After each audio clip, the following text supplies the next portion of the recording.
Speaking of Plaschke, did somebody tell you that I've got a face for radio? For the newspaper. Hello and welcome back to a very late night edition of Dodgers Debate. I'm Jack Harris, the LA Times Dodger beat writer, along with my 18 innings older columnists, Bill Plaschke and Dylan Hernandez. I was not here in 2018, but you guys were. How does it feel to have sat through another 18-inning World Series game? It was terrible. I'm exhausted. It was a great inning, but a little long game, and that's why they should have the ghost runner on second base. They shouldn't have these old rules. Everybody's swinging for the fences. The game took forever. I'm exhausted.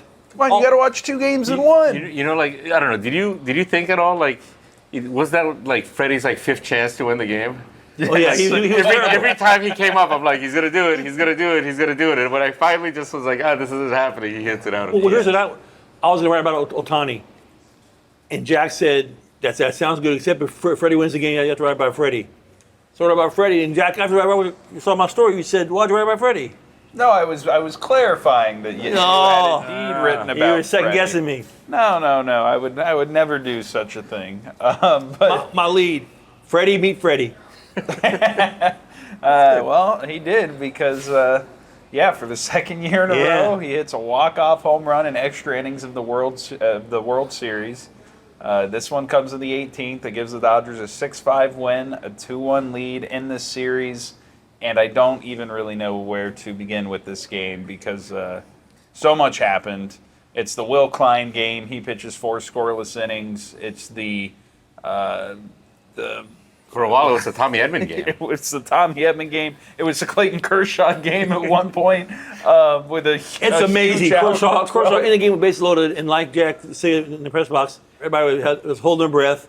Everybody was scared. Nobody wanted him to pitch. Everybody was afraid. True. I mean, I would have gone in that spot. I think you're right. Nobody wanted him to fail. Correct. And I think there was legitimate concern that might happen. But. All right, let's... Yeah, why don't we just start from the point that I feel, right, like, especially once they kind of went, like, multiple innings with Sasaki, right, they really put, like, Roberts, I feel like they kind of pushed a lot of chips into the middle of the table. Yeah. And they kind of got stuck in this point, right, where it's like, well, you better go out and win this game now. Because, that game 18 years ago, or 18 years ago, it feels like 18 years ago, 2018, all the guys that came back, that was in game 3, all the guys that came back to pitch in game 4 gave up like runs, right? Max Muncy gave it a home run then. Yeah. He went over 8 tonight. But I think that this is going to leave. This game's going to leave a mark.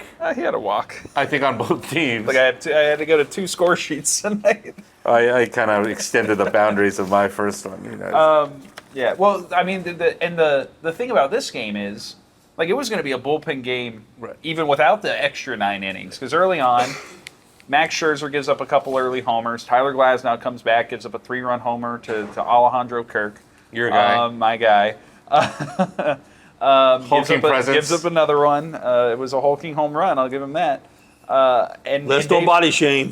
That's right. Did you notice though he can only wear like one sleeve of the home run jacket? Okay, no, we're over this. Well, speaking of body shaming, did somebody tell you that I've got a face for radio? For the newspaper. I was told I have a face for radio, right? This is like a physical activity, though. I don't think you can body shame an athlete. That's true. I mean, he's really good. Yeah, he's really good. We never doubted that. You just didn't know who he was. Anyway, Toronto's terrible. There was one player, Vladimir Vladdy's the only player that could end in this game. Yeah. There were some other guys that came out of the lineup as the game went on, like George Springer and Addison Barger, and that was kind of part of the subtext. But like, that's what was so weird about this game, is from like the 4th inning on, Dave Roberts even says it on the broadcast during his in-game interview, like, well, this is going to be a battle of the bullpens.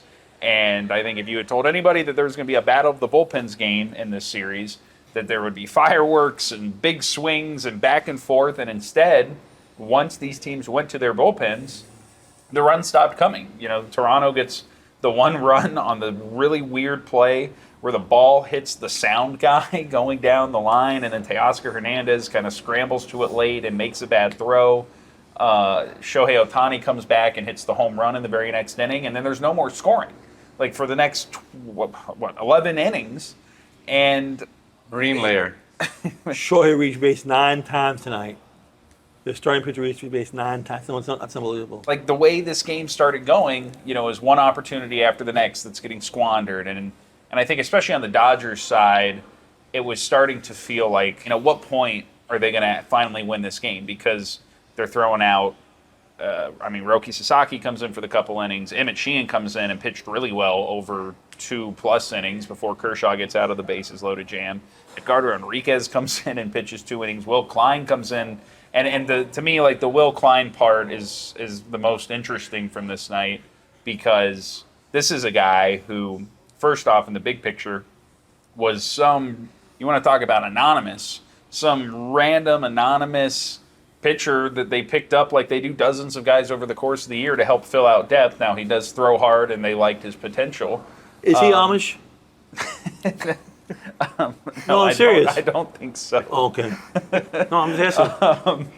But he is riding back and forth between the big leagues and AAA. He wasn't on the playoff roster for the first 3 rounds of the postseason, and then he comes in here, and to me, like the fascinating sequence is he pitches 2 innings, and Dave Roberts tells the broadcast, okay, he's going to get 1 more, and then I'm going to have to go to a position player, which can you imagine if this game in the 18th inning comes down to a position player on the mound for the Dodgers? That's why you got to change the rules. Well, but then you don't get this drama. Then you don't get There wasn't drama. What was one of the key moments of the whole game, I think, which is Yoshinobu Yamamoto volunteering during that 16th, 17th inning sequence, like, hey, I can pitch if you need. And then suddenly he goes down to the bullpen. And to me, Dave Roberts didn't get asked this directly, but it seemed like at the point Dave Roberts was ready to go to a position player and basically punt this game and say, we'll figure it out with our rotation the rest of this series. Yamamoto volunteers. He tries to push Will Klein for 1 more inning to basically be a bridge to Yoshinobu Yamamoto in the 19th, and instead he gets out of 1 more jam. Freddie Freeman hits the home run, and now, when you think about the bigger picture, if you're the Blue Jays, how do you possibly come back from this when you've also used your whole bullpen in this game and suffer a defeat like that? You don't. And the Dodgers have not clinched a World Series championship at home since 1963. So they got to win they have to win the next 2. They have to do it here. They got to do it here. You want to talk about Shohei Ohtani just getting intentionally walked 1 time after the next, after having 4 extra base hits? Yeah, he ties the World Series record with 4 extra base hits. Said 1906. Yeah, he was just hitting rockets, right? He's unbelievable. The first one he hit, he was kind of like jammed. Yeah. And he gets it out down the right field line. And then the 7th inning one, if it wasn't for the way the rest of this game played out, but that's one that might have saved the series for the Dodgers in some ways, especially coming off that weird play down the line in the half inning prior. Yeah, no, and I wouldn't have pitched him either, right? And that strategy actually kind of worked, right? I don't, on the flip side of it is, if I were the Dodgers, right? I'm not pitching a Guerrero either. It's kind of the one guy in the lineup that you feel can hurt you. Hey, they pitched to him. Will Klein got to pitch to him twice. Yeah, I'm just saying I wouldn't have.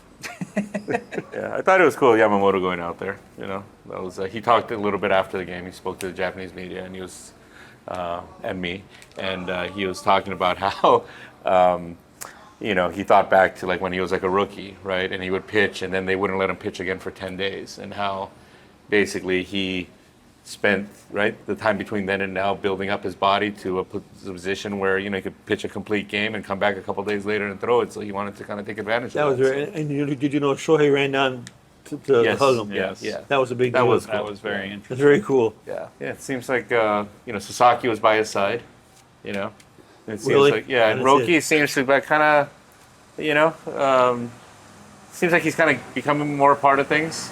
I don't know if you guys saw, but John Suhu took this great photo of Sasaki bowing, Sasaki and Will Ireton on their knees, bowing to Yamamoto as he's coming off the field. Really? Yeah. That's so cool. And the funny thing about that was, so I was talking to John about it actually before the game, and John said it was totally like Roki's thing. He sees Yamamoto coming, he kind of gets that smile, and so he was the one that started that, and then I guess Will joined him next to him. So it seems like Roki's having fun in the clubhouse. He's kind of going around, bothering the clubbies, telling them, we don't need you. Really? Yeah. That's so great. Yeah, so it seems, again, we were kind of talking about this guy that's kind of quiet and maybe a little withdrawn. Seems to kind of be blending into the team a little bit. Obviously, the fans love him. The moment I will remember from this game is like the Kershaw appearance. Yeah, 'Cause that like we was said, unbelievable. Like he comes in, like people weren't even really cheering. There was just like this nervous tension. Right. I was joking with you guys offline, but like the whole infield was standing behind him as he's warming up. Like this is the gladiator going into the ring, and hopefully he comes out alive. And like that's what He almost walked in a run. it was got full a of little things that dicey. he- It got a little dicey. But I mean, I think like between him, between Sheehan, between obviously Will Klein, between they used everyone but 2 or 3 guys off the bench. Like this is the kind of win, and it reminds me of like what Kershaw talked about with this team when he announced his retirement, of how special this group is. And I thought that was always like a little.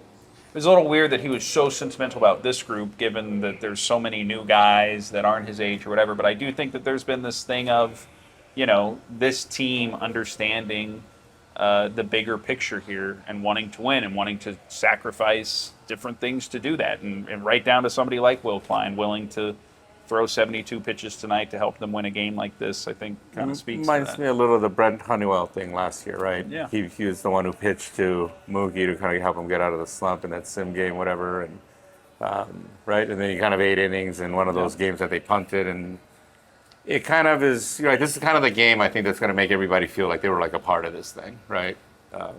Which, again, compared to past years, they're not platooning much, right? Compared to past years, they're just like riding the starter and pretty much like, okay, we do not want to touch the bullpen as much as possible, but today they were kind of forced to, and the guys kind of stepped up, and I think, assuming they go on and win this thing, everybody's going to feel like they had a piece of it.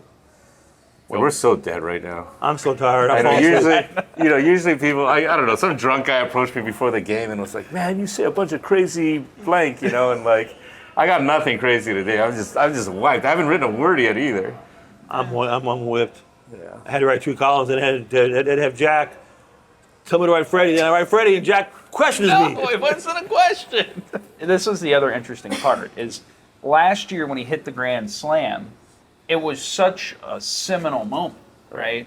It's like immediately as we were watching it, it's like we just witnessed one of the most iconic swings probably in postseason history. And tonight, it's like, oh, thank God the game's over. I know. I was. And Right. it's not just us. I think like everybody out on the field, in the stands, I think Freddie himself.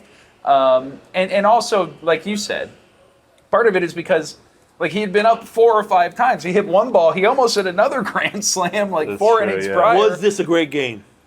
It was a great game. I think everybody who There were like 6 bad innings from the 13th. Yeah. But I think anybody, I don't know, I was texting people that were watching it and stuff. It seems like everybody who didn't have to write about it really enjoyed it. yeah.